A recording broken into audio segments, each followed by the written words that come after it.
एक गरीब बुढ़िया थी, उसके पास एक बिल्ली थी। बिल्ली भी अपनी मालकिन के समान पतली और कमजोर थी। एक दिन वो छत पर बैठी थी, तभी उसने एक मोटी बिल्ली को छत पर कूदते हुए देखा। मोटी बिल्ली को देखते ही वो बोली, दोस्त, तुम्हें खाना कहाँ से मिलता है? ऐसा लगता है तुम रोज दावत में खाना खाती हो। मोटी बिल्ली बोली, मैं राजा की मेज से बढ़िया खाने की चीजें चुरा कर खाती हूँ।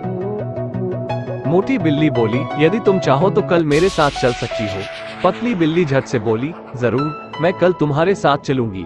मैं कल शाम को भी यहीं मिलूंगा। पतली बिल्ली ने अपनी मालकिन को सारी बातें बतलाई।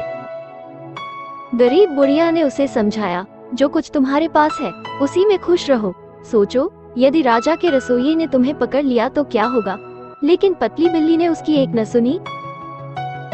दूसरे दिन दोनों बिल्लियां राजा के महल में गई। मोटी बिल्ली अपनी साथी बिल्लियों के साथ अक्सर दावत का खाना खराब कर देती थी, इसलिए राजा ने आदेश दिया था कि महल में कोई बिल्ली दिखाई दे तो उसे तुरंत मार दिया जाए। दोनों बिल्लियों को ये बात मालूम नहीं थी। महल में खाने के कमरे में मोटी बिल्ली छुप ही रही थी कि दूसरी बिल्लियों ने उसे राजा के आदेश के बारे में बताया। वो कमरे के बाहर आ गई। पतली बिल्ली भुने हुए मांस से टुकड़े को ताक रही थी। महल के नौकरों ने उसे देख लिया और पकड़ लिया। कुछ ही देर में उसे मार डाला गया।